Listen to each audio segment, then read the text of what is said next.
All right, guys, we're back in Run 8. Let's continue our trip north from Cliff. If you remember in the last video, we left off here. We're holding the main, and we met a bear table train, the North Bay to LAC, North Bay to Los Angeles bear table train. We've got one more meet out there, and then we're going to have about a 3 or 4 hour lull in traffic, so we may not meet anything else. And once again, we are taking this train up to Wasco on the Bakersfield sub where it's going to be unloaded. So far, it's been a really good trip. I do have a couple of viewer comments I want to go over really fast. Jason Smith left a comment, said, "Hey Spur, last video and this one were fascinating to me to watch your train handling. I have a question though. What were you meaning when you were talking about the fence?" Luckily, James Scarone replied back to it, and he gave about as good as explanation as I could ever give. He said, when you have DPUs, you can throw up a fence between them and other engines. This fence prevents the commands you're giving your head-end and head-end locomotives from being given to your DPUs, or in fact, the other way around. Yeah, it splits them. Like 99% of the time, like I said, he gave an excellent explanation. 99% of the time when I run in-game with DPU, depending on the situation, but a large majority of the time, I run with everything synchronized. So that means the DPU is basically going to mirror everything that I'm doing on the head end, right? Like if I crack the throttle, the DPU is going to crack the throttle. If I get some air, the DPU is going to get some air, that sort of thing. But like he was saying, you can put the fence up, and I'll show you in a minute. When you put the fence up, it basically makes the DPU autonomous, right? Like, or I don't know if it'd be autonomous, but just separate. So I could tell, like right now where we're sitting, I could put the fence up and I could crack the throttle on the head end, and the DPU is just going to stay idle. Like you have to specifically tell the DPU what to do versus it just mirroring what you're doing, right? So I hope that's a pretty good explanation. He gave a good one in there. He went into more detail about some examples and that sort of thing. So yeah, this I don't think I'm going to split. Like we don't really have a need to split. Maybe you would split going like into sand cut. That might be a spot we could try it out, but I'll be the first to tell you, I'm not that good splitting the power and doing that. Like it can get a little convoluted when you're trying to keep up, like you're running 2 different engine sets at one time, right? Which is basically what you're doing when you split it. So anyway, let's pick back up where we were. We're up at Cliff, and Cliff is a good name, right? Like it's a perfect name, but I want you guys to see this. Like look at that grade. This is what, 2.3 maybe 2.4 through here. And I think it gives you a really good idea of like how extreme the grade is through here. See, I mean, you can tell it's absolutely dropping down like crazy. And if you look, there's Billville right here. That's pretty cool, right? Billville, and then Allard's on down. So pretty nice. All right, a few other things that I want to do. I want to show you guys how I get this train set up before we leave off. You remember when we pulled in here, we had a 10-pound set, which is what we're taking down the hill. And then we're modulating with our dynamics to control our speed. When you load the train back in, if we go up on it, you'll see it doesn't have a 10-pound set, right? It's 84. It says 84 on the equalizing and 83 on the brake pipe. So yeah, it doesn't have what we went in with. Let's look at the graph and see what it's doing. It's pretty bunched up, right? It's pretty bunched up, and it's got some tension on the bottom. So what I like to do, we've got our handbrake set. Like we've just literally just come into the game. We got our handbrake set. So what I want to do is release the air. We're not going to go anywhere. This isn't true to life. This is just for game purposes. When you load, like this is what I like to do when I load into the game and I'm sitting on the side of the mountain, right? So I know it sounds counterintuitive that we let go of our air, but we'll take care of that in a minute. So basically we're kind of letting things charge back up before we go. While we're waiting on that, let's get auto going. Let's engage auto. Let's let him do his thing, and let's call up. We'll call him up and get a light. Do channel 1414. Tone 54. There we go. All right, he's toning up.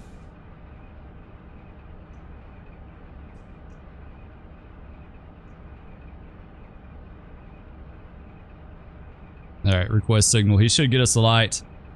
Let's go to Shift F2 and let's release everyone. Yeah, there we go. All right, he's been released. Our other meat, we've got our light. We're good with that. What does our air look like? Is it 14 on the flow? Yeah, I want everything to be completely recharged. Like, we're kind of starting over at this point. I just want to make absolutely 100% sure that my brakes are doing exactly what I expect and what I need them to do. And so when you come in from a save, I'm not always 100% sure. Like, it wasn't 10 pounds. Like, we saved it at 10 pounds, but it didn't load as 10 pounds. While we're waiting on that to recharge, I'll show you guys the fence real quick. So this is our DPU page right here that I've been watching. It's got the lead and then the B set. I guess F is the maximum amount that you could have. I don't know. This is a question for you guys that know more than I do, because I certainly don't know much about it. But I'm wondering, can you put a fence between every set? Like, the most I've ever seen is three sets, like on a grain train, right? Like head in, mid, and rear. But if you've got everything, and you would never see this in real life, I don't think, like all these DPU sets, but could you put a fence between every single one of them all the way from lead to F? I'd be interested to know. Like, it would sound really convoluted if you had that much power that you had to keep track of. All right. Our flow is coming on down. I think we're good with that. So what I'm going to do is basically grab 10 pounds. So we're starting back over. We're going to 10 pounds. Another thing I want to do is I'm bailing off independent. We'll hold that down. All right, that should be good. Let's do reverser forward. We got our headlight on with H, our rear headlight on with J once. I think we're set. We've got our light. What is our grade right here? Doesn't say. I want to say it's at least 2% here, right? Probably 2.2 to 2.4 maybe, but so we'll see how free rolling she's going to be. So right now we've got 10 pounds of air under the train. We got full independent. Our handbrakes are on across the entire train. We're going to go ahead and knock that off because our independent, like, everything should be balanced perfectly right here. Let's go ahead and set up dynamics. I think on this one we shouldn't.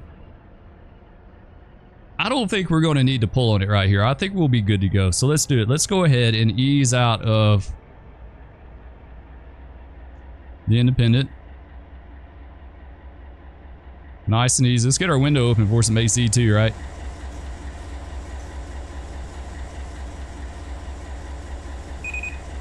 There you go. All right, we're starting to roll, right? It's the battleship going over the waterfall, right? Let's go ahead and make sure that we doubly sure that we bailed our independent off. Let's look at our graph, see what she's doing. All right, you see all the slack. Train is pretty neutral, right? It's white across the board, so yeah, I think we'll just be able to roll out of here.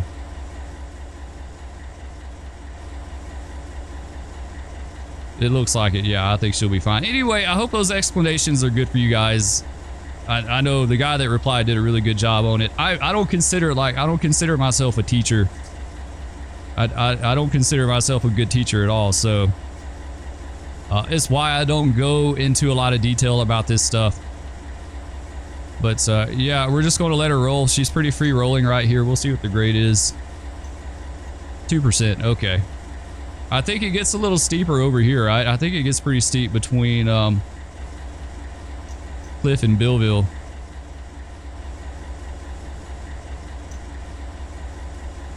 So we got our dynamics set, like we're ready, you know. We want to watch the acceleration and make sure it doesn't get too crazy high.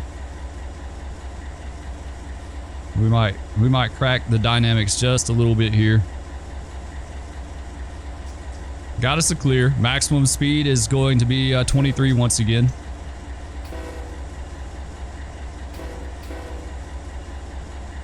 A few blasts of the horn for the tunnel. We had one tunnel in the route that I used to work in. I don't ever, like, maybe some guys might have blown the horn for the tunnel, but I don't really remember us blowing the horn for any tunnels or bridges or anything like that. Like, we just went. But then again, that was like, you know, that was 20 years ago. All right, watching the acceleration is starting to get up, kind of.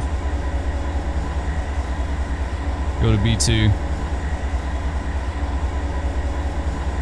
That little slack run in. Make sure that our... Yeah, okay, our DPU is good. I never did show you guys the fence. I'll pull the fence up at some point and show it to you, but... Don't really need to right now.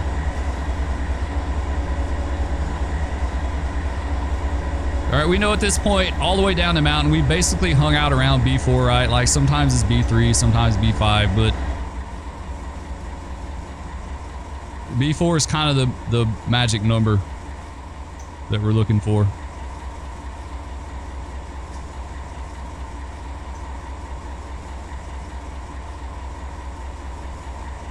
Yeah, I'm by no means an expert on this stuff. I don't want to ever give that impression. I think I'm relatively decent at getting a train from point A to point B and keeping it intact. Like I can do that pretty easy. I don't sweat it, but I don't always do things by the book. I don't really care to do it by the book. Like some of the stuff we kind of incorporate, but you know, it's a fine balance between like enjoying it and like doing what's fun and obsessing over things too. So I just really mainly just try to focus on getting it from point A to point B intact. All right, we're coming up on 23.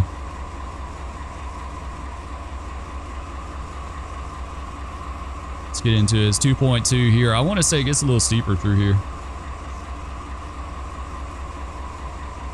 We'll hang out at B3. I think B3 will be good for now, maybe.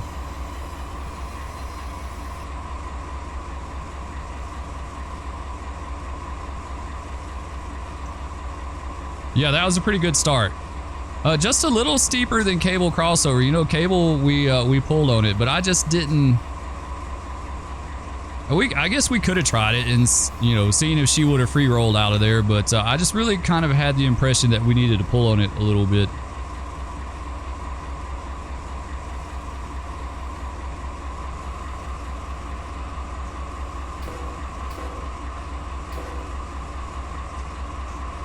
Man, the horn is so quiet. And the bell. Like I can barely hear either one of them. All right, let's go up to B4.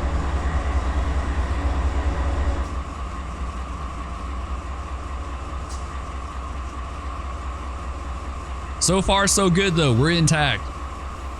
We had the one DPU issue back on the BNSF Mojave. All right, she's running a little bit fast on me, but it's 2.4% grade here, so kind of keep an eye on that.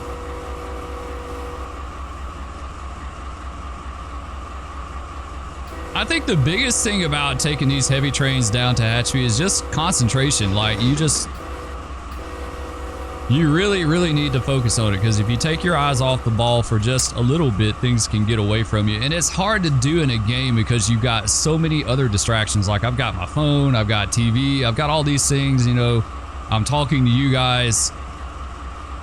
Like I got a lot of things that could break my concentration opposed to like you know, I'm sure, you know, doing it in real life, there's a lot more riding on doing it right. You know, your life depends on it. Whereas in a game, you know, you kind of watch it, you know, but it definitely, it takes some concentration. You really have to watch it.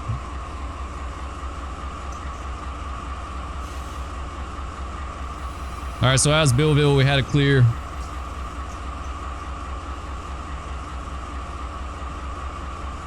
Next end of the double track is going to be Allard. I hope I'm pronouncing that right. I'm not really 100% sure on that, but I think maybe that might be right.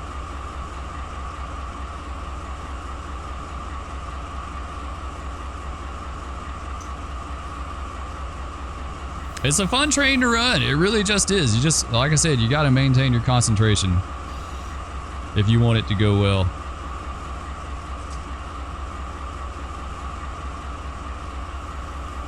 It's like my middle daughter likes to fix popcorn. She's all the time fixing popcorn. She's pretty good at it, but here lately she's burned 2 bags because she hasn't been paying attention. Like she's been playing with her little sister or talking or whatever, and she's like, I keep burning the popcorn. And I'm like, you gotta listen to it, right? Like, you gotta listen to the popcorn, right? You gotta pay attention. If you don't pay attention, you're gonna burn it, and then you stink the whole house up. And there's nothing worse than burnt popcorn, right? Like, it's horrible. So same thing. You gotta pay attention. You gotta watch.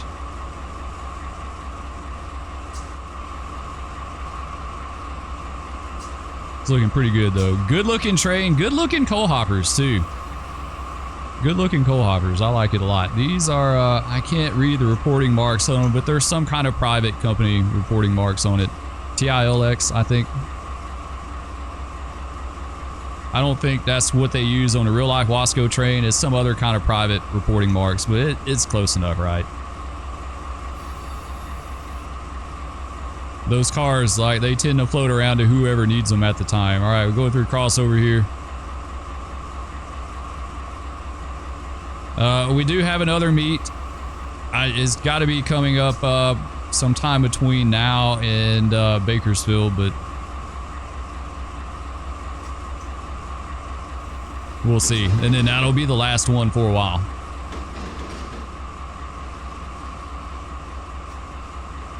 Yeah, look at that grade though. Like, look at it. You can see even a lower section down here. Like, it's really hard to appreciate like how steep that grade actually is. All right, let's back out of dynamics just a little bit there.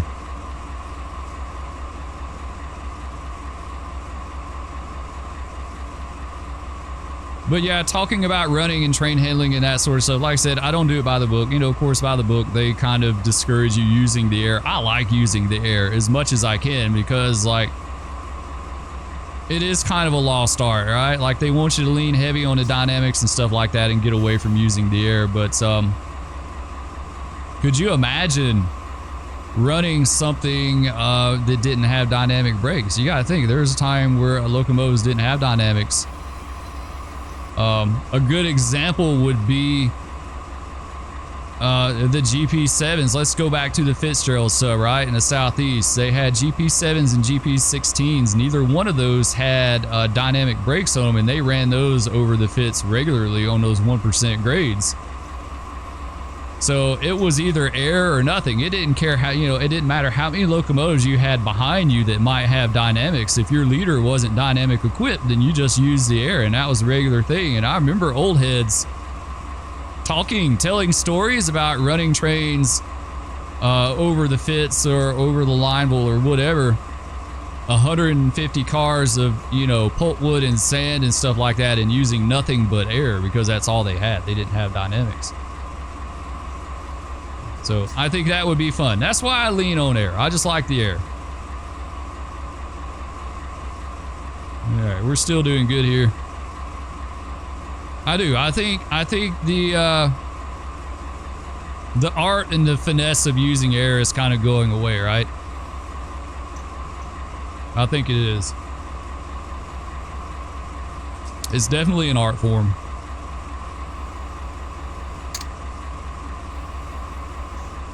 All right, what's our grade? 2%. It's slacked up a little bit here.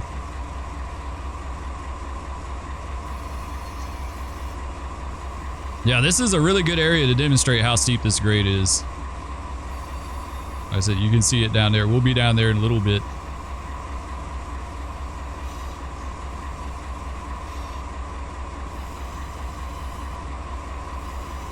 You guys that play run 8, leave a comment below if you split your DPU a lot. Like if you put the fence up a lot, if you lean on that a lot, or if you keep it synchronized. Like I said, I keep it synchronized for the most part. It's like the example that James Carone left. Like if you're, especially if you're starting uphill on Tehachapi, on a tonnage train, you know, I would definitely put the fence up and like lean into the bottom really good with the rear DPU, and then open up the head end to try to alleviate some of that drawbar pull or that draw head stress, you know. So that would definitely be a good time to do it, or you get a pull apart. And that's what you're trying to avoid, right? Is getting a knuckle. Like, you know, best case scenario, you get a knuckle. You could pull a draw head out. You could even literally like break the center seal on a car and split a car in two. I mean, that has happened before, but I need to back out a little bit more. It's really slacked off here.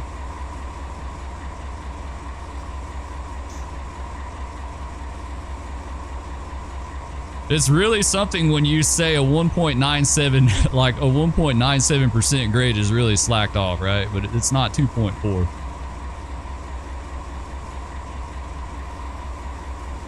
All right, coming up to Allard.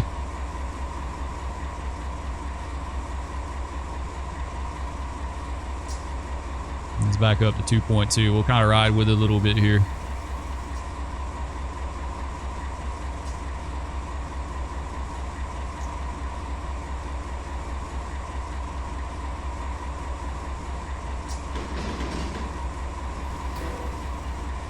Something to think about. We'll have 15-mile-an-hour speed, track speed at Caliente, that big horseshoe curve. That place, like, to me, that's one of the trickier areas on the whole route.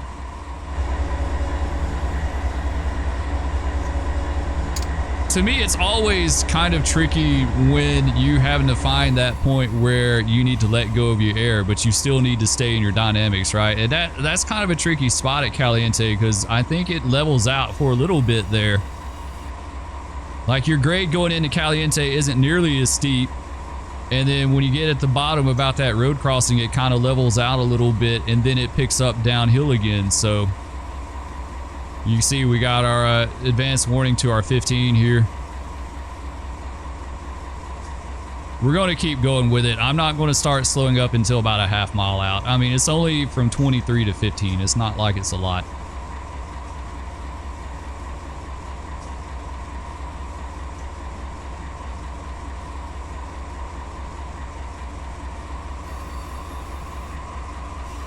Let's go back in a little bit more.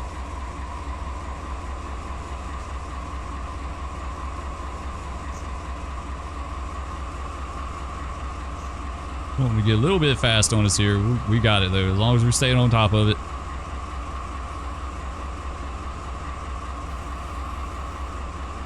This is like one of the best fills in Run 8. This is like one of my favorite fills in Run 8. It's just a good fill. It's like the perfect fill. All right, there you go. We were just up here not that long ago. So yeah, we need to think about our 15 up here. We'll slow up for it, then we'll ease through Caliente at some point down there. Probably about that road crossing, I think, is where I like to let go of the air. You have to get into the dynamics a little bit more. You see the grade's already slacked up to 1.5 through here.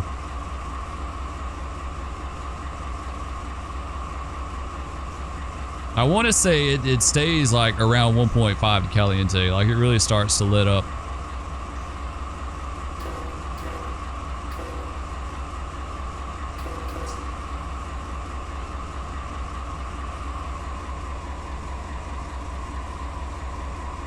Back out of the dynamics a little bit.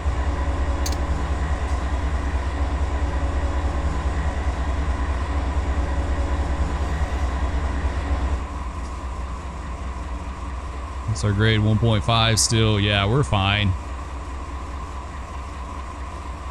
There you go, Caliente straight ahead. You still see it drops down. I mean, like, even at 1.5, it still drops a lot. And to me, you can't get any more Southern Pacific than Caliente. Like, Caliente screams SP to me. I don't know why, it just does.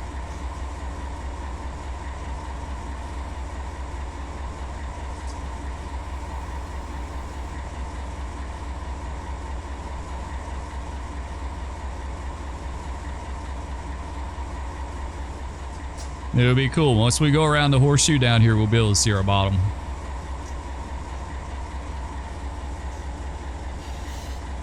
All right, 0.9 miles to our 15.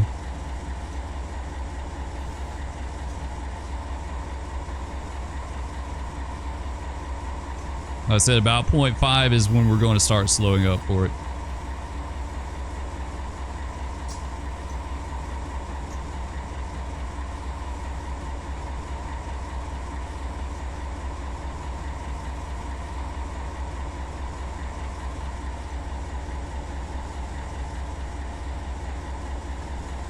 It looks like we got an approach diverging, some kind of approach. I don't know what you would call that, but we're going to be taking a switch.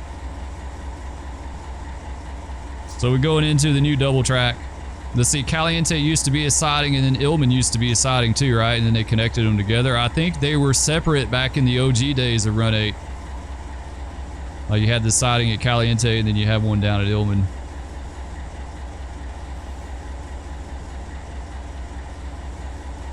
All right, we're 0.5. Let's start slowing up. Grades back up to 1.8.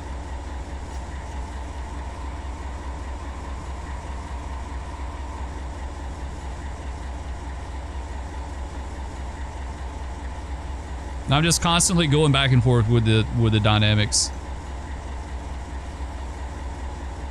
It's not something where you have to you just have to set it and ride with it, right? You can go back and forth with it. I mean, you don't want to be doing huge changes, right? Like, you don't want to be going from B1 to B8, but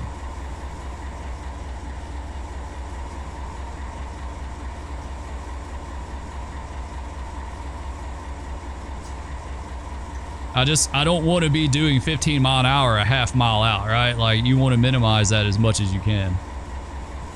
All right, grades back to 1.5.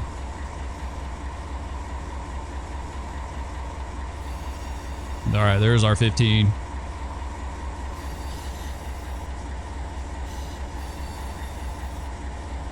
Not bad. I still slowed up a little sooner than what I wanted to. I really want to try to time it out up there at the board, but it's all right.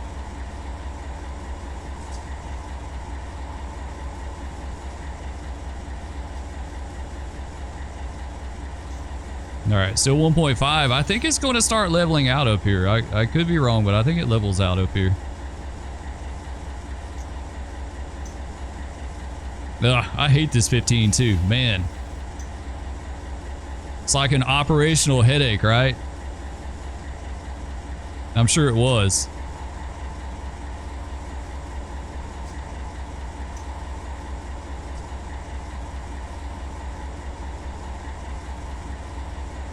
I remember when I was railroading in real life, our only tunnel had a 10 mile an hour slow order in it for a while. It was like for several months it had a 10 mile an hour slow order in it. And nothing sucked worse than to have like an 8, 9, 10,000 foot piggyback going over that 10 mile an hour slow order, because it took forever, right? It took a long time. All right, it's great. Yeah, 0.1 down. She's starting to slow up on it. Yeah, we don't want to squat. Like, it would be easy to squat right here.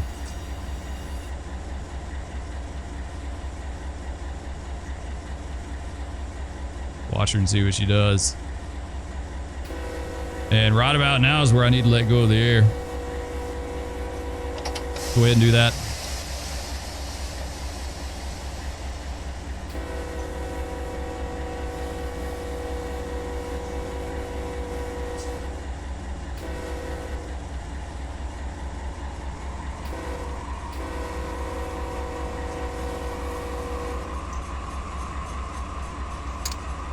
Yeah, see, she picked up really fast on us there, 15.9. It's tricky right there, at least for me. It's kind of a tricky spot.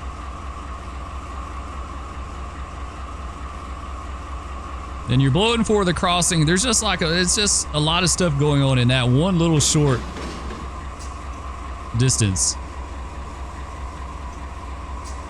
See, it's completely level now. There's our bottom coming around the curve. Isn't that cool? It just amazes me that stays on the tracks.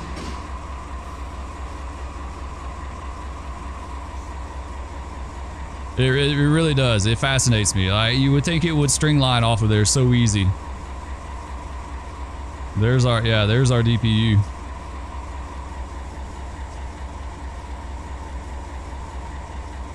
Oh, I need to hit that counter. It goes up to 25 here in this siding, right? I think it does, maybe.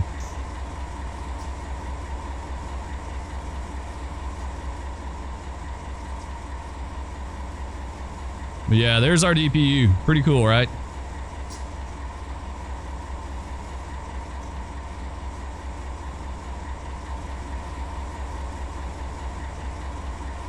Yeah, I hate that 15. It's like, it's so fiddly through here with the dynamics, and then you see it drops right back off to 1.2, 1.1, 1.01 now.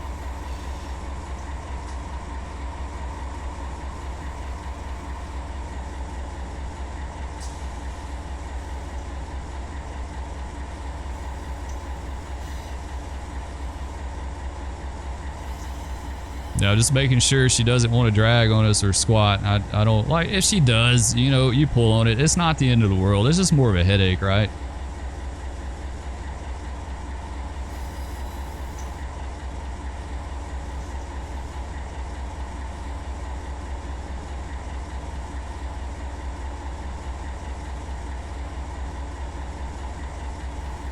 All right, well, we'll keep going with it for a bit. So we're going to try to take this thing to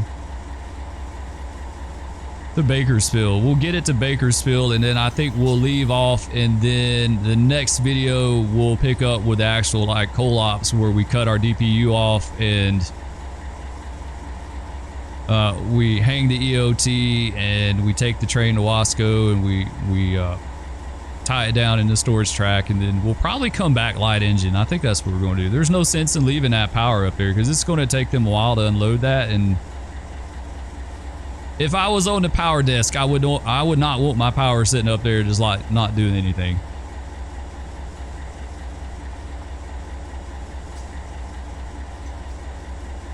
You know that idle power is lost money, right?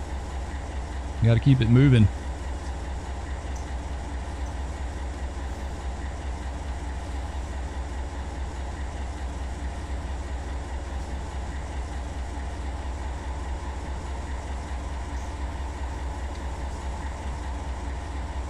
It's been a fun trip though. I'm glad you guys have enjoyed it. Seems like y'all been pretty receptive for it. So that I am glad. It seems like people really like enjoyed the railroad stuff. It's always kind of a gamble when you have a gaming channel and you're especially if you're a smaller channel, when you change up your content, like it always has an effect, and usually as a smaller channel, it's a negative effect. It's just the way it is.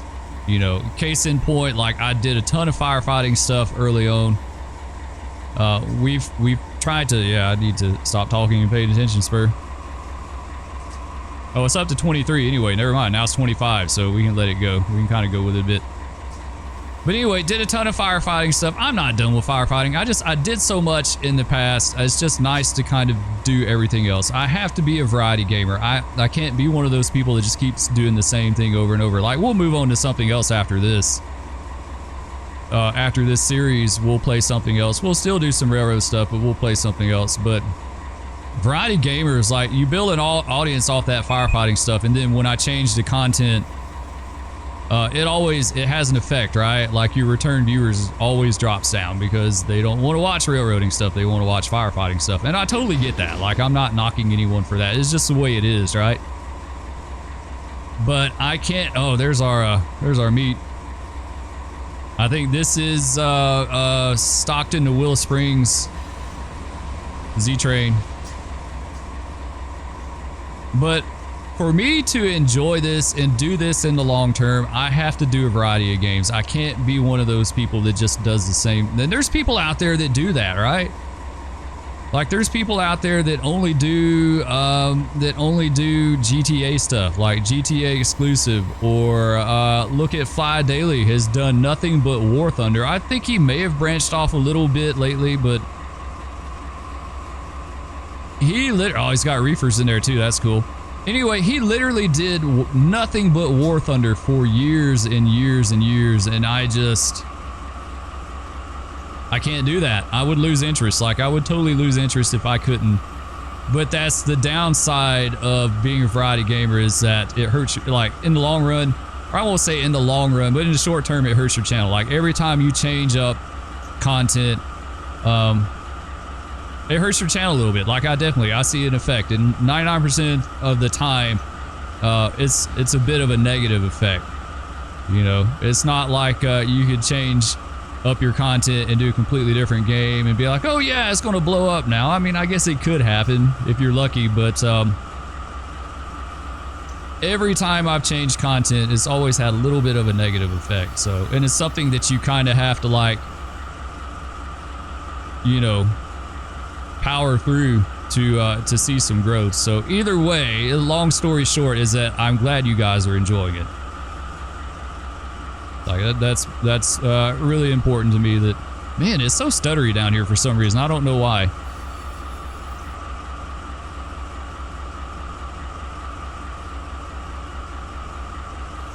I keep seeing these little micro hesitations every once in a while. It seems like it's worse down here than it was up the mountain. I don't know why.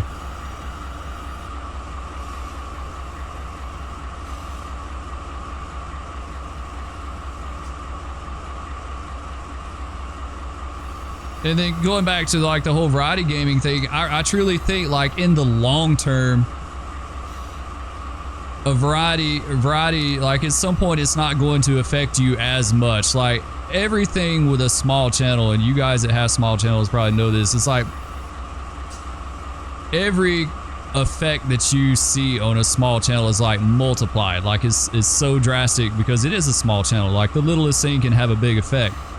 Whereas, like, if you're a huge channel with 1 million subscribers, little things don't tend to have that much of an effect. But as a small, like, the smaller you are, the more things have an effect. But I truly think, like, long-term, variety would be better, because if I were to do, like, exclusively firefighting or Run 8 content, you're going to hit a cap on potential audience, right? Like, there's only so many people that are going to want to watch that. But if you do a variety of games, you grab a few from here, you grab a few from here, like, you're constantly cherry picking people that are interested in, you know, different things. So I don't know. It's the life of YouTube, right? It's not easy. Just when you think you've got it figured out, you really just don't.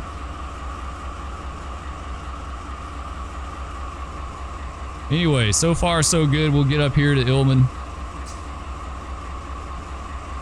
Come out on the main, then we got the double main up at Sandcut.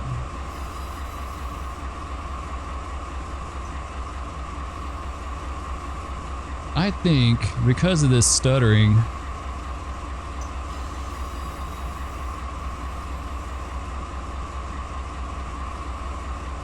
let's see. Let me do this real fast. I just closed out my browser. I was wondering if it was a memory issue, because, like, browsers, I don't know if you guys ever noticed, like, sometimes they can get pretty memory intensive. Let's see if that fixes it. I don't know. I need to upgrade this computer. I can't afford it right now. Like, it's like everyone else.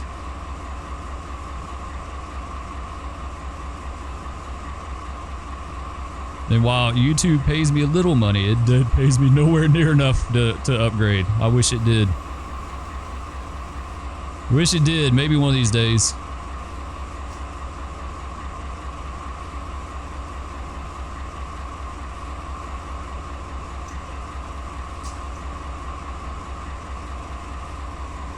Alright, it's 0.6, so it's slacked off a little bit here too. There, got some Holsteins out there. Yeah, got some moo cows out there grazing. Nice. That one checking out the train, right? He's looking. Cows are nosy. They really just are. As a kid, my dad just about always had cattle. Like, we always had at least a few head of cattle. And anytime you did anything out in the yard, they were always standing at the fence watching you. Like, they were the nosiest animals ever.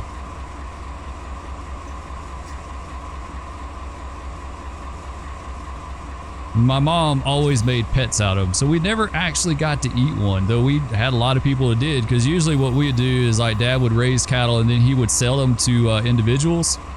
A lot of times, like, two people would go in together and they'd buy one and split it.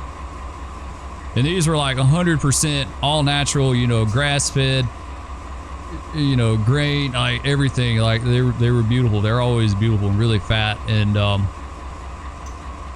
everyone bragged about like how good they were, how good the meat was, but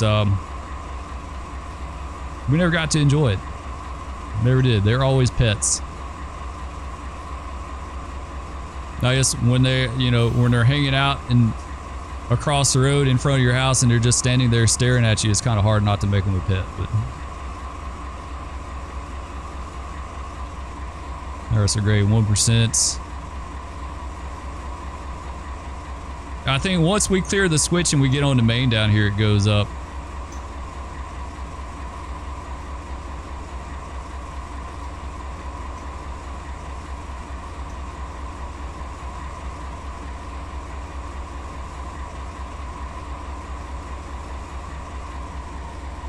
It's still just running a little bit slow for me. I want it to get on up towards 25.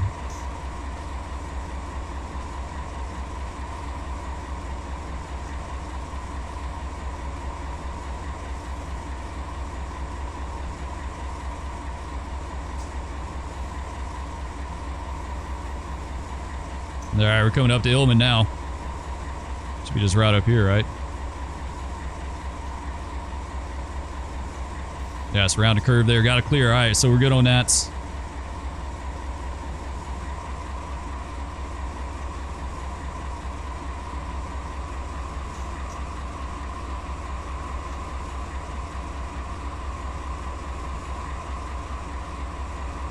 So yeah, we'll finish up this Wasco trip. Someone had asked about finishing the auto train with the 3 units on the head end. Yeah, we'll have to do that too. We'll get back around to that sometime. And then, we'll probably do some other stuff. I kind of been thinking about doing some more ATS. Maybe some flight sim stuff. I've been really wanting to fly again. Like, I enjoy flight sims. We haven't done that in a while.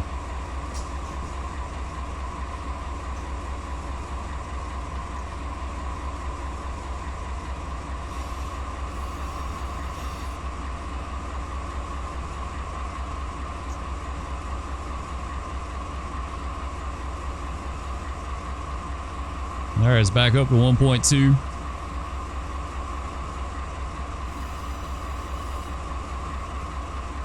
I've been playing some squad too. May throw those videos up there. It's hard for me, like, Spur is really competitive playing like FPS shooters, and like any of my FPS gameplay, I'd have to edit. I'll be honest, I'd have to edit. I'd have to edit a little bit because, you know, when you're playing an FPS and things aren't going good, you get frustrated. You might let a few words fly here and there, you know, and I try to, you know, like, I try to limit that on here. You know, I try to limit it. So that's why I've stayed away. Like, I don't know if I could ever live stream a first person shooter. I just, it would be bad. And like, my kids watch this, and I mean, they've heard me say things. They know. Let's be honest, they know. But you know, some of their friends have like watched and that sort of thing, and so I don't want, like, you know, I don't want parents coming back and being like, oh, you just said this on your stream, you know. Yeah, it wouldn't be good. It wouldn't be good. So plus, I just don't need all that. Like, you know, I used to have the worst potty mouth for a long time, and then I kind of I just got out of it. I was like, you know what? It's a bit much. I need to watch what I say. Except during first person shooters, like, all bets are off then, guys. I'm telling you.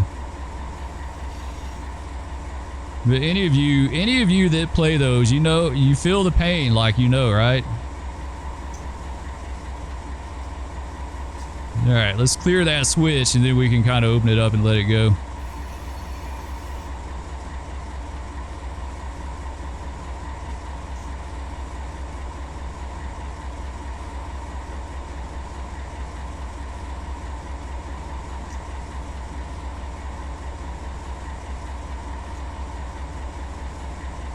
Coming up on 23.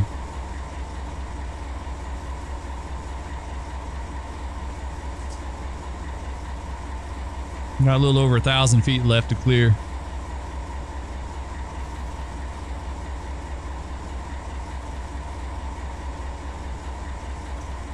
And then again, like, YouTube's got really strict on some of that stuff with monetization too. Like, you know, you have to fill out a survey, or I fill out a survey every time I do a video. And it's just a lot easier. It's a lot less headache if you just eliminate that stuff that they might think is sketchy, because they could very well, like I had a video demonetized because it was American Truck Simulator. We're hauling beer. I was in the and they may even get me for that. I was hauling beverages. I'm going to bleep that out and say hauling beverages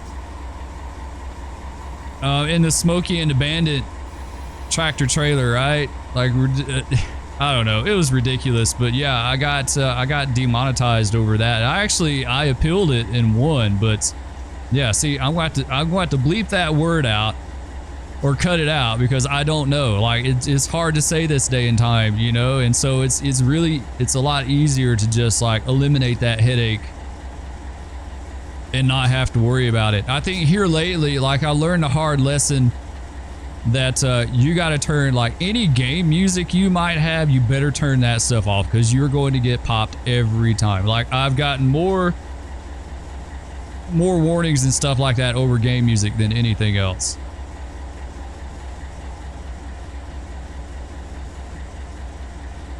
And it does. It gets to be a headache, like, if it's constant, you know, like if you're constantly having to deal with that stuff, it's kind of a headache. So it's best to just eliminate the issue, and then you don't have anything to worry about. Like I said, I know, you know, there's a lot of you guys that do YouTube too. You're probably very aware, you know, very much aware of that stuff too, like the struggle it is. All right, so we're out of our 25. We can do our 50. We're not going to pull on it though. It's still downhill 1%. We're just going to let her do her thing.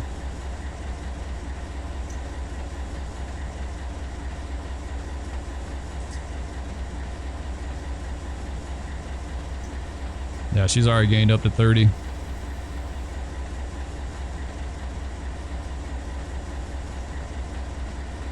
We may experiment with the fence up here. We may put the fence up. We'll see.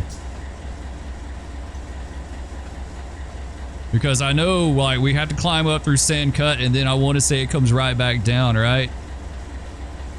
It comes right back down, maybe. UP detector milepost 328.6.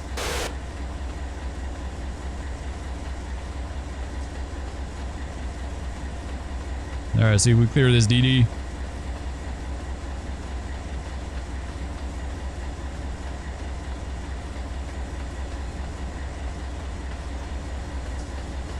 Yeah, you can see where it goes. It climbs back up, right? Like, we're going down and then it kind of bottoms out, I guess, right in here, and then it starts to climb back up.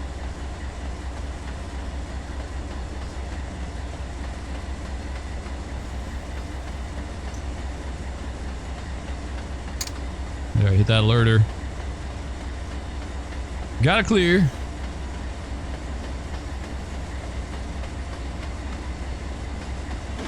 I think we're just gonna roll with it though. What's our speed? 50? Yeah, okay. Yeah, I think we're just gonna go with it. Got 25 in 3 miles.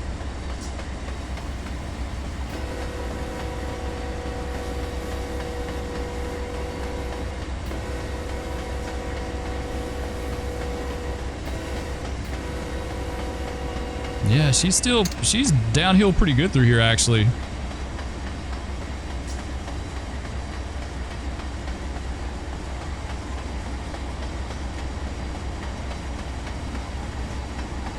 She's gonna run a little fast on us, but I think it'll be all right. Milepost 328.6. No defects. No defects. Total axles 378. Train speed.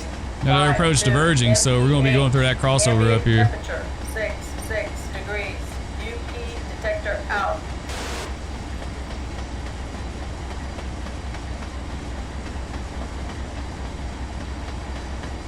All right, let's start backing out of the dynamics.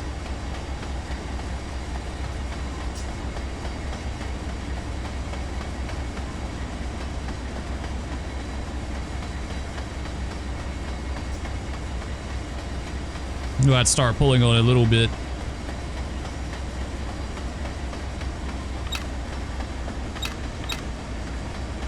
Try to outrun that slack running in on us.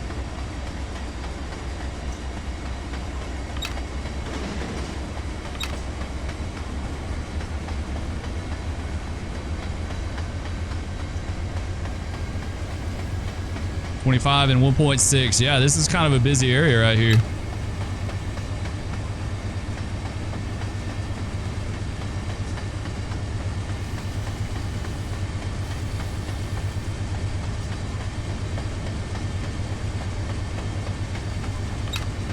Yeah, let's start slowing up for that 25 a little bit. Because I think the grade is pretty abrupt up here, right? I think it drops off pretty good.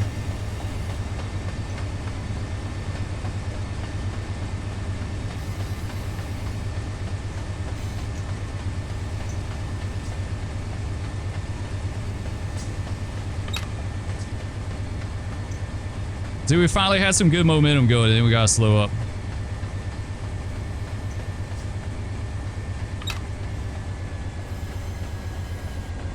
Yeah, I don't think we're gonna split it. I don't.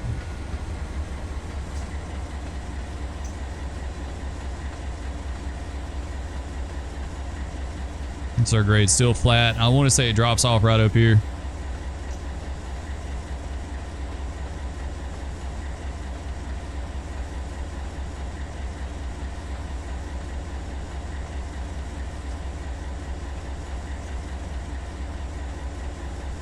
Yeah, right here, and it drops off fast. Like it's like nothing to 1%.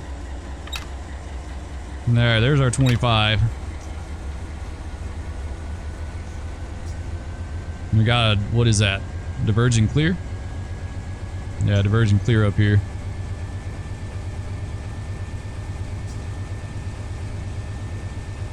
Yeah, I thought about getting fancy with it for a minute and splitting it, but it's just, to me, it's like, it's too much.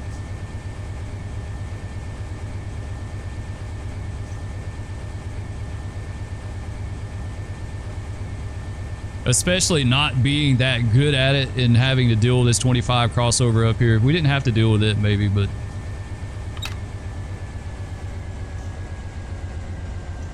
Yeah, that's 1.5% down. It looks flat as a pancake, right? But...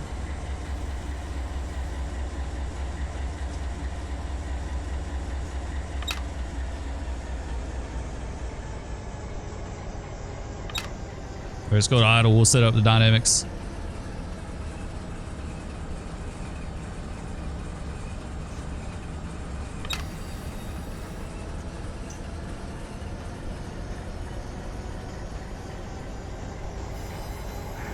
Ooh, I mean, that slack running big time. That was my bad. Put the conductor in the floor. Is he laying in the floor over there? No, he's all right.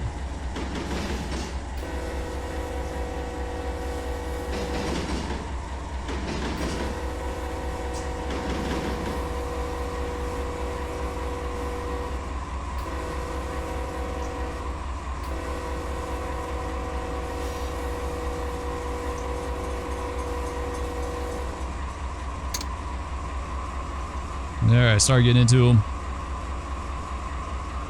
We'll probably, I'm thinking we'll probably wind up using some air through here because it's straight as an arrow, right? Like it'll run you fast even though it's not like crazy steep. I mean, it's over 1%, but you don't have any curves dragging you down or anything like that. I should have counted that off. There we go.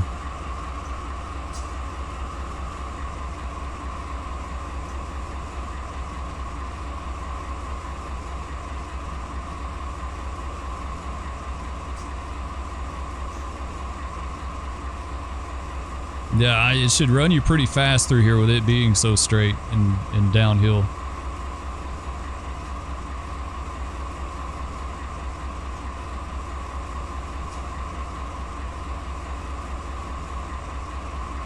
And we should be able to run pretty good through here, at least 50.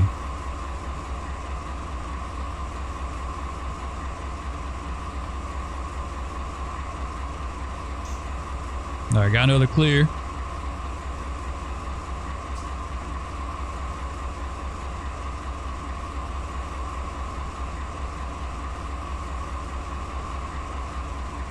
Back out of dynamics a little bit.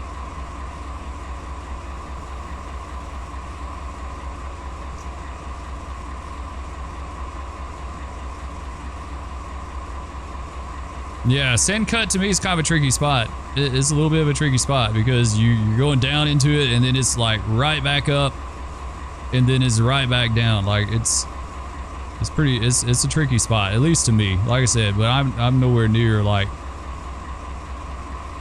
super proficient at this.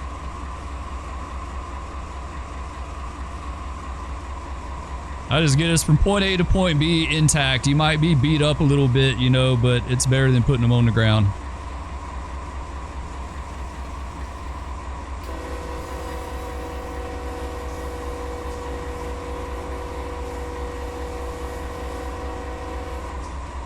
All right, track speed's 55, so let's...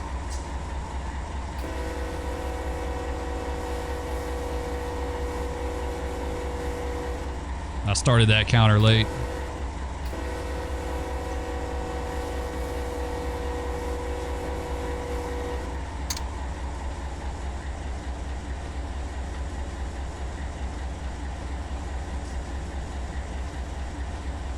So anyway, what happened back there with the big slack running? Well, I grabbed too much dynamic at once. Like, even though it was B1,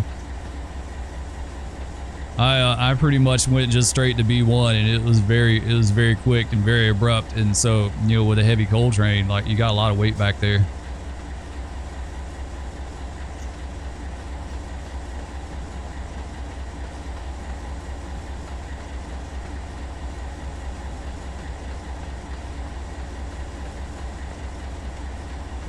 All right, there we go. Picking up speed pretty good. Speed limit is 55, so we'll be able to roll for a bit till there's a speed reduction up here at Kern Junction, right?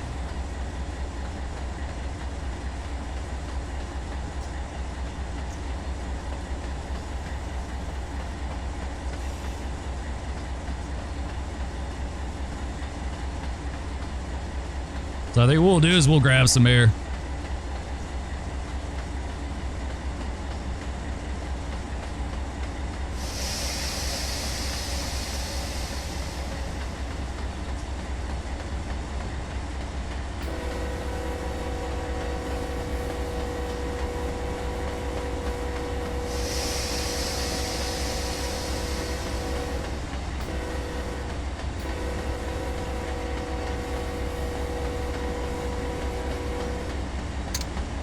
All right, let's keep going with it.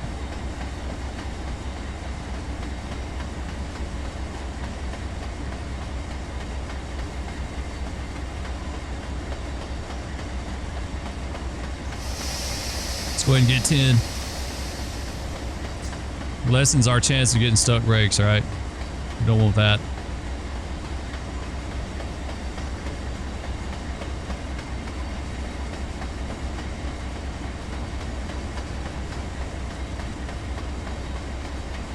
Back out of the dynamics just a little bit. You can see the head end ran out on us just a ton. Just a tad, not a ton, a tad.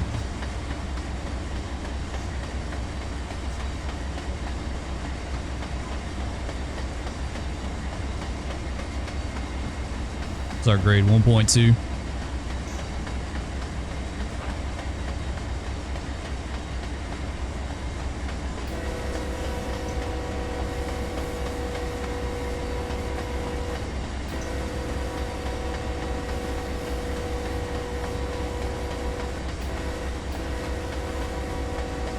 Oh, don't go. We got him. We got the van. We absolutely did. I don't know what's up with these people on here. Like, the last couple of videos, we've had problems with that.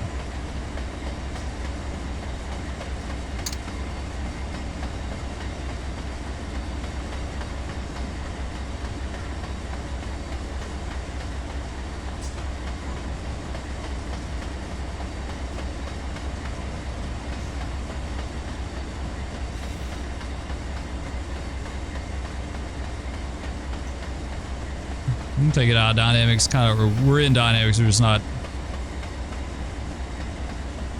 doing anything.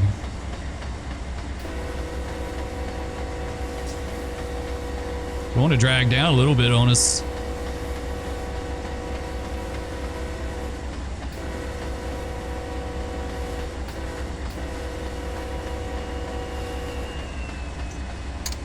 Yeah, she is. She's dragging down a little bit. We may need to pull on her some.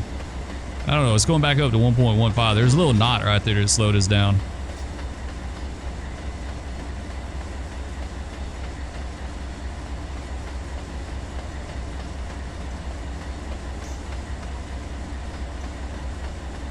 I mean, I guess we could put the fence up and push on the bottom a little bit, right? We do shift left bracket and then shift apostrophe.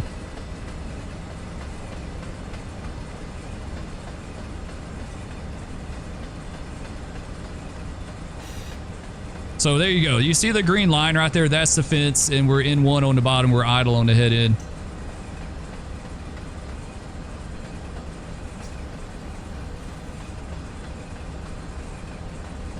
Yeah, she's slowing up a lot through here. Don't grab too much air. I grabbed 10. 10 was too much. I might could have got by with a minimum. Yeah, we're gonna have to let go of that. That absolutely did not work out how I thought it would. Yeah, let's get out of the air.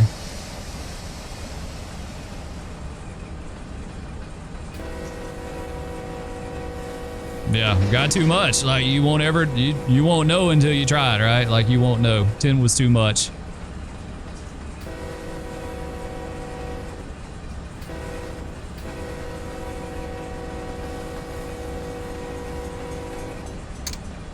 All right, so now at this point,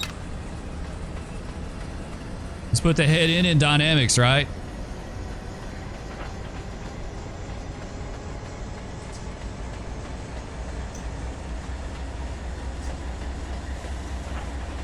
And let's come out of the dynamics. I mean, coming out of the throttle on the bottom. We're just kind of playing with it at this point.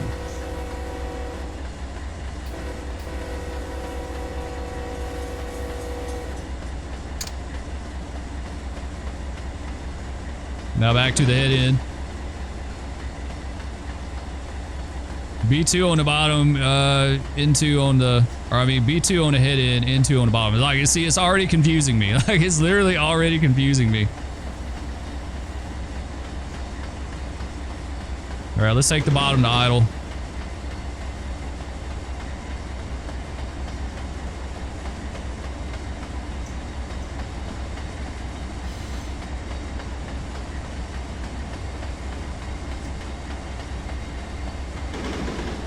Yeah, I think we're good here. We'll just kind of hang out with this and see.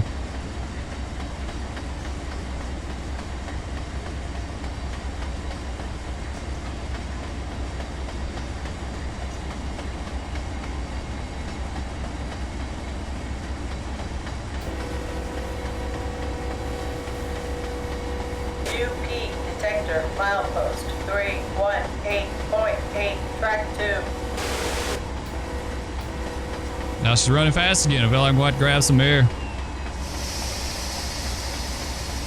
We'll get a minimum set and see what that does.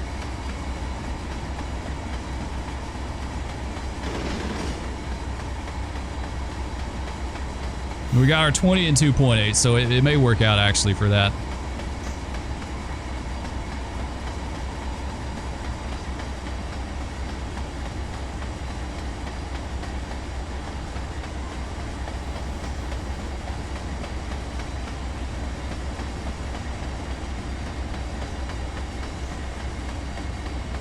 Yeah, we'll just ride with this for a bit. We'll see what she does. Like I said, it's a lot of it is just kind of playing with it and seeing what works.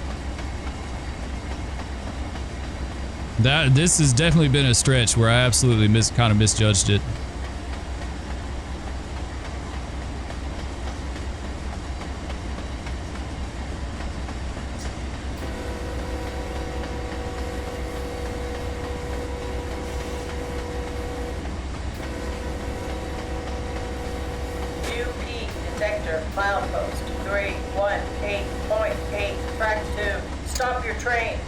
Oh, really? Hot box at axle 366. You got a hot box. Hot box at axle 372. Hot box at axle 378. We had stuck brakes. Axle 378. Ambient temperature. Nice. Yeah, I think that was stuck brakes, right? Oh man, when it rains, it pours, right? Like absolutely, when it rains, it pours.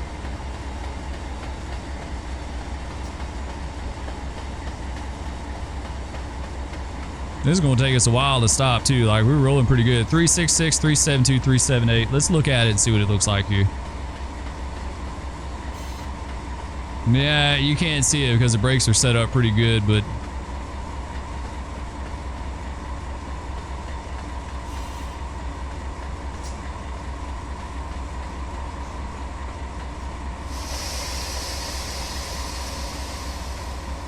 yeah, that sucks. I'll be honest, I get hit by the DD in game way more than I ever did in real life. I don't know why. I really don't know. It's supposed to be completely random. But yeah, I get hit way more in game than I ever did in real life.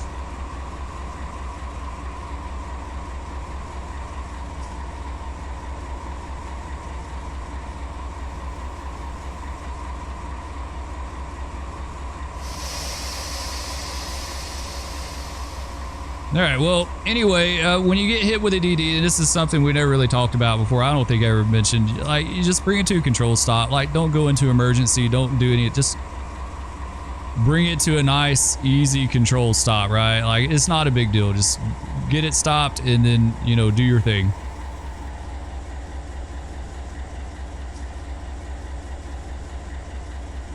Like I said, no need to dump the air on a DD.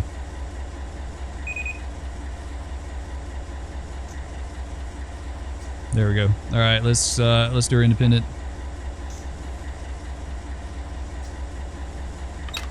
Come out of dynamics. Everything looks good on that. So yeah, we've got multiple back here, right? I think this is the first time we've run into this issue, right? Like, I don't think we've had a hot box before. We may have.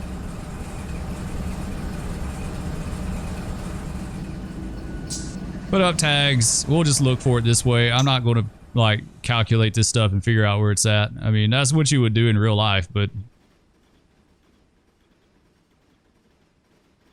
it's gonna be on back.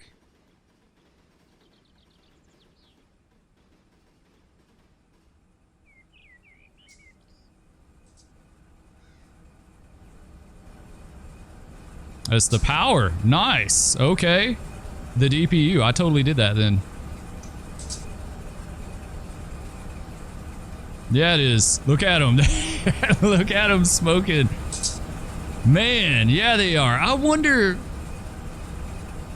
were they dragging with the independent on maybe when I put the fence up? Man, yeah, they smoking like no tomorrow, right? I wonder if that was it when I put the fence up. Honestly, I wasn't even paying attention. I wonder if it was that. Like when I put the fence up. Yeah, they smoking like crazy. And I don't think we can fix that. Like, I think we need to let that cool off on its own, right?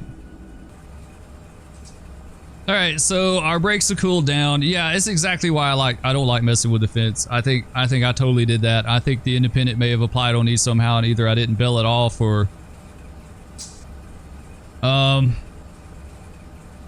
I don't know. It has to be something with that. Like I said, I haven't really done a lot with the fence up, to be honest. I really just haven't. I think it's more like, it's more headache than it's worth. Unless you're starting on a steep grade. Like on a steep grade, I would probably do it just about every time. And we may even do it here, but yeah,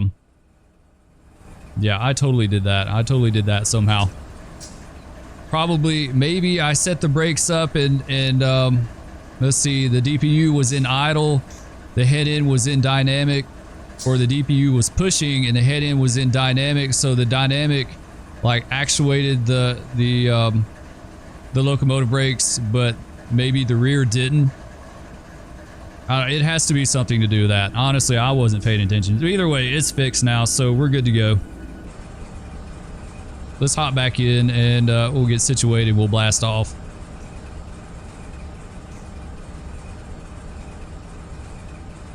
All right, I think we're good with that. It's a 0.2% grade. It's not that it's not that big of a deal, really. But we could do shift apostrophe. Knock the brakes off. Open up the head end and come out of the independent a little bit.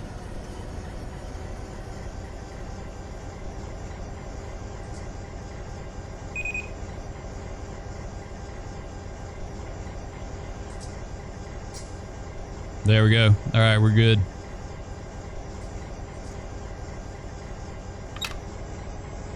You felt it, you know, you could see it. I mean, you couldn't feel it, but you could see it push the slack in.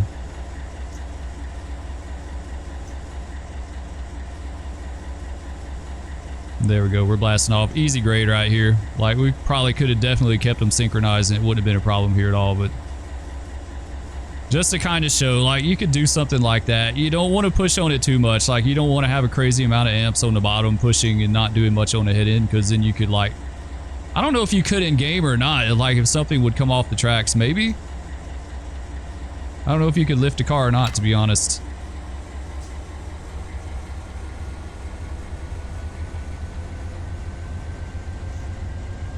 Either way, let's go. All right, let's take the fence down. So now they're synchronized. You see the green line went away.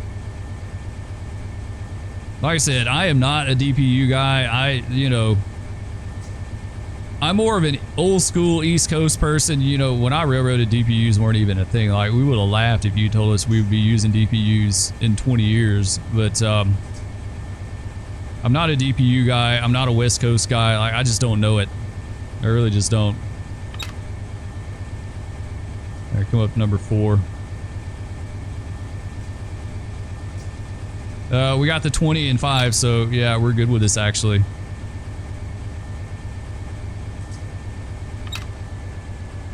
It kind of worked out for our 20, right? It kind of worked out, man. When it rains, it pours. You try to get fancy and finesse this stuff is when it messes you up, right? Like, it's gonna bite you. It's gonna come back around and bite you.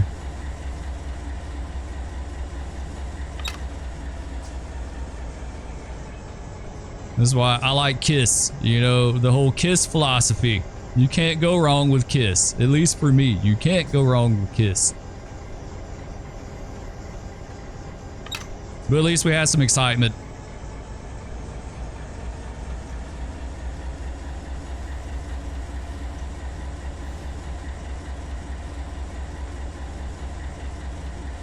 All right, we're at our 20, and I think the 20 starts right up here. This place is called Magundon, right? This is like the most ridiculous 20. I don't understand that. Why do they have 20 through here?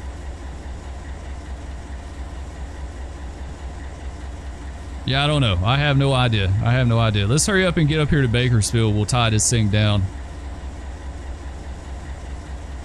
We'll let the next crew. We'll let the next crew. They'll go on duty, and then the next video we'll cut, like I said, we'll cut the DPU off at the crossover. We'll take it over to the yard, and then we'll hang the EOT. And we'll take our train to Wasco, tie it down in the storage track, and run back light engine. I think that sounds like a cool trip to me. We'll be able to run good with light engines. That's going to be fun.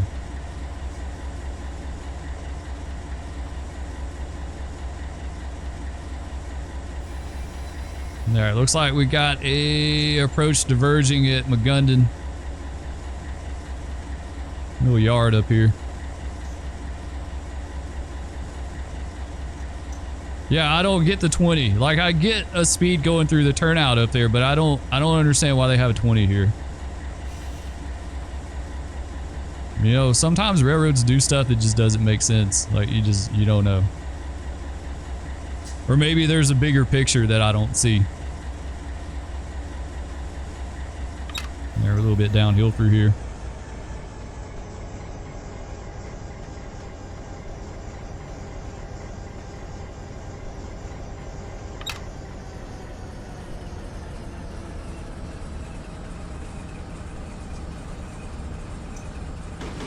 See if that'll slow us up a little bit. It's not much. It's only 0.1. That's like nothing.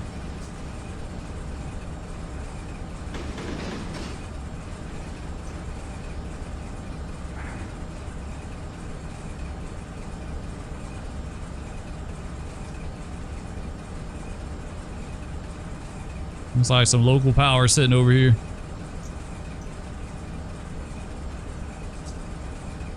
And some SD units. Nice. Always thought it was cool when UP used like SD60Ms for local power. You know, I don't know if they still do or not. Maybe they've been retired. But I've seen pictures of the UP locals in Mojave, and they had like the SD60Ms. I thought that was pretty sharp.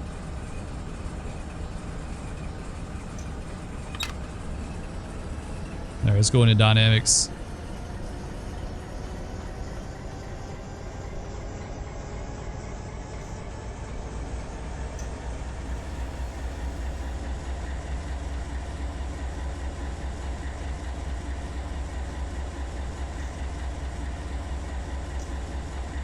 All right, I think it looks like it's holding pretty good. Yeah, I'm telling you, it rains, it pours, right? It all goes back to me getting 10 pounds. Like, I should not have got 10 pounds back there. I think a minimum most definitely would have done it, maybe 8. But, you know, we got too much and she started slowing down, and then we tried to finesse it and, like, push on the bottom a little bit, but keep it in dynamics on the head end to, you know, try to get our speed back up. And it kind of like, it kind of steamrolled from there. It's like, it's what happens when you start to mess around, right? What do we got? Looks like a diverging clear up here.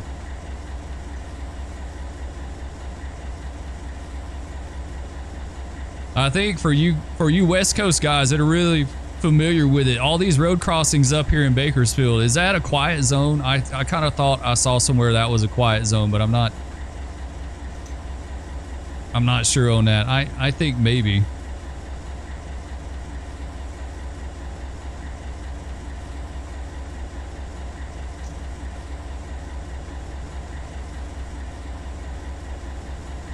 All right, yeah, we'll keep going with it here.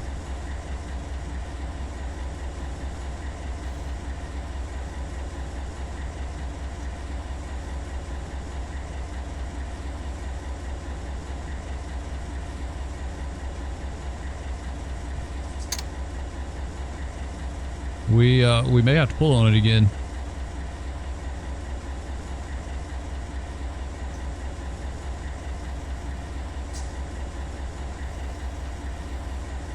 I don't know, like, I can't even recall what the grade does through here. I know it's like, it's nothing major, but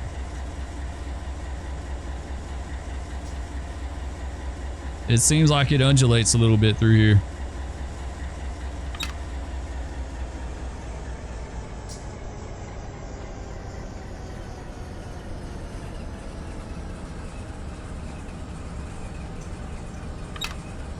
All right, let's pull on it a little bit, see what that does.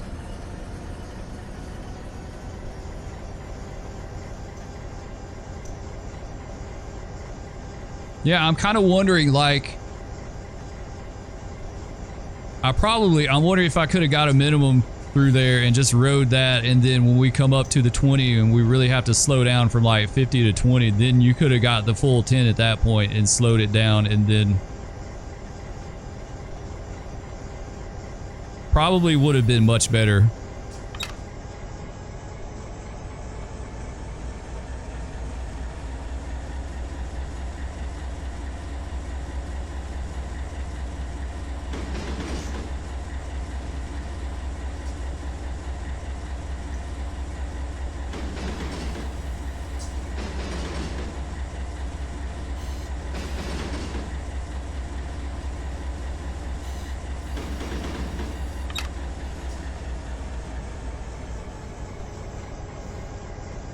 All right, well, we had clear through Kern Junction, so we'll go up here to Bakersfield. There's a crossover on the south end of the yard. That's where I want us to stop the, we'll stop the DPU just shy of that, right? That way, all we gotta do is just cut it off, pull ahead, and then sneak the DPU through the crossover to the yard. I guess that's how they would do. I have no clue how they do it in real life.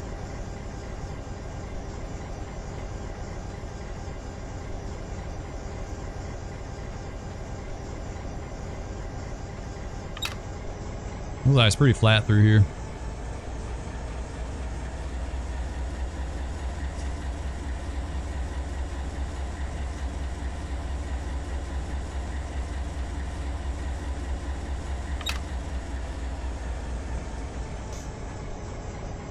Then all these crossings, we'll treat them as a quiet zone.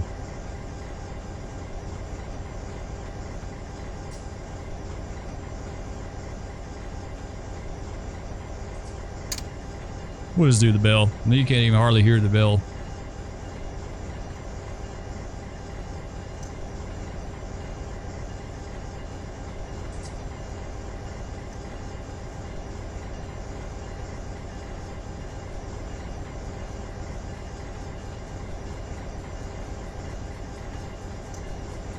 No, it's one of those deals where you just kind of ease along, like there's not much you can do. They've got a whistle post. I want to say I read that this was a quiet zone though. It's somewhere through here.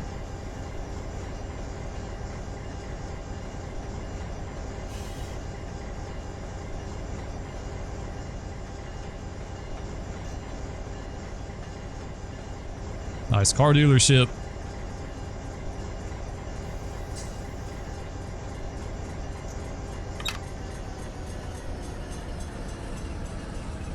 Back out to idle for a bit.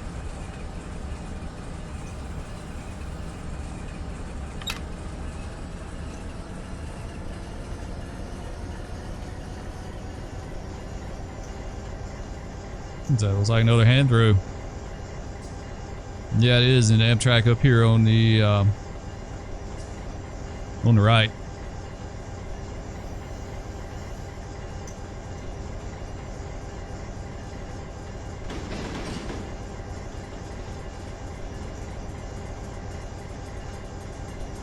I think that might be it for our crossings, right? There may be a few more up here. It's like they got some amphitheaters sitting up here.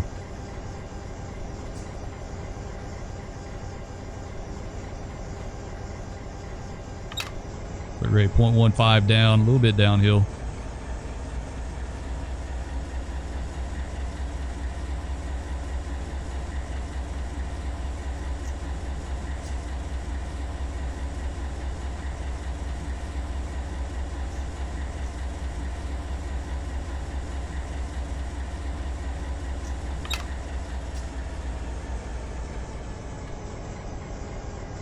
Yeah, I don't know what's up with those sitting, or I don't know, are those bad ordered or something or what?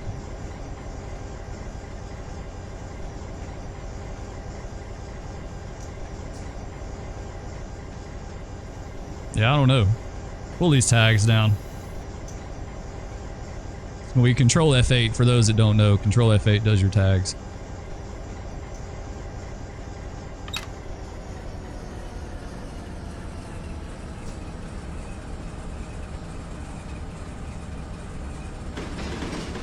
All right, I think our crossover is coming up, so we'll go over it with the head in and then we'll stop short with the DPU. I think it may be up here around this curve, right?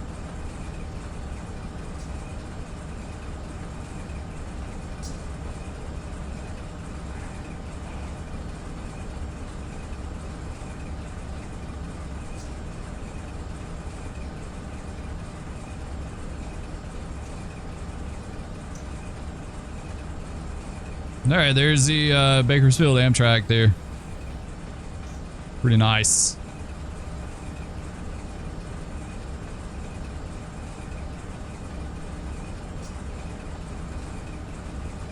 Looking for that hand throw up here.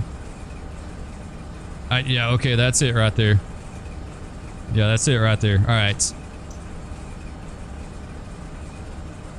We're gonna go ahead and blow for this crossing here.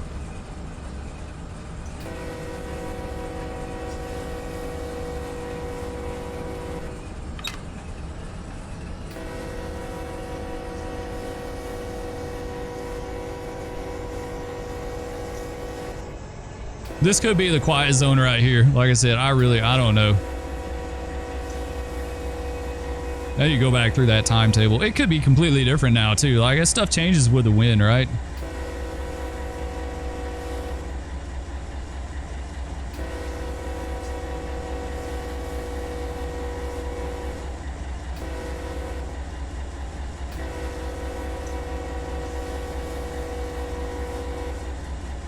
All right, yeah, that's our hand throw. So let's count that off.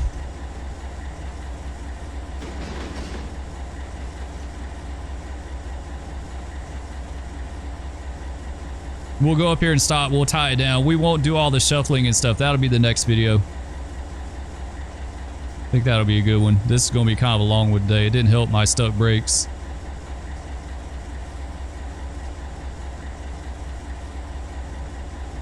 It's our light up here. Got to clear.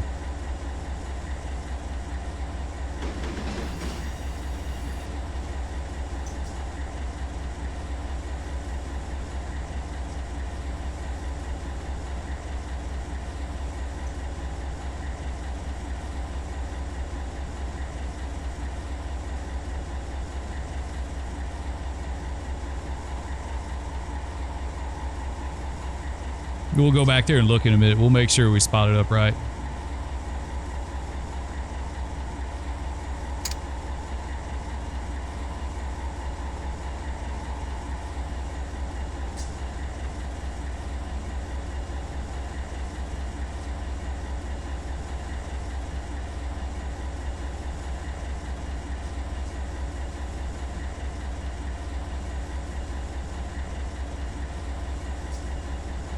Alright, yeah, let's just ease along. I love the BN units. Those are so cool. Too bad we didn't have like some, what, the GP39s. Like, they had like a bazillion different rebuilt GP39s. What was it, like GP39Us and Vs and... What was the other one? E's? I think it was E's, U's, and V's, and then straight GP39s. Like, they did all kind of stuff with their power, right? Yeah, let's kill that bell. We don't need it anymore. All right, let's go back here and look. Where's our crossover? Right here.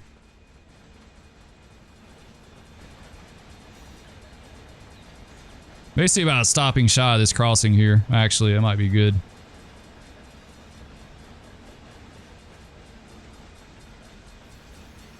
Yeah, we might could do that. We might just stop right here.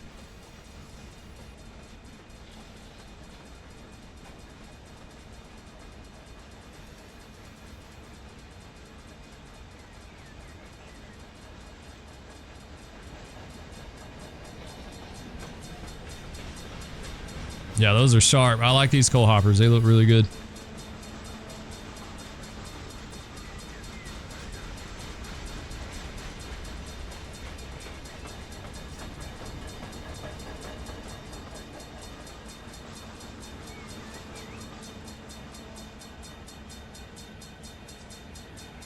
All right, a little bit more.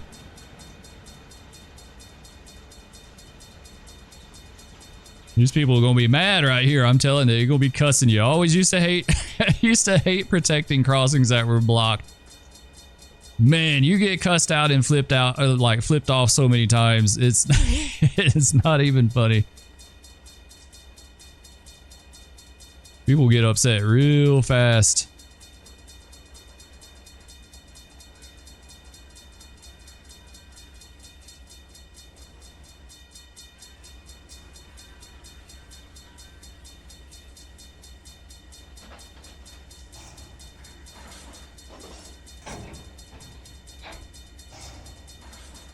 All right, a little bit further.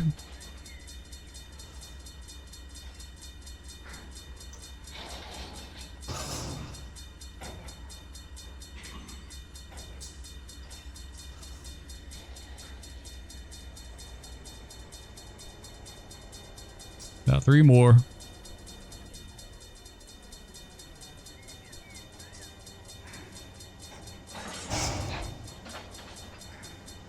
All right, that should be good right here. Let's go ahead and get some air under it.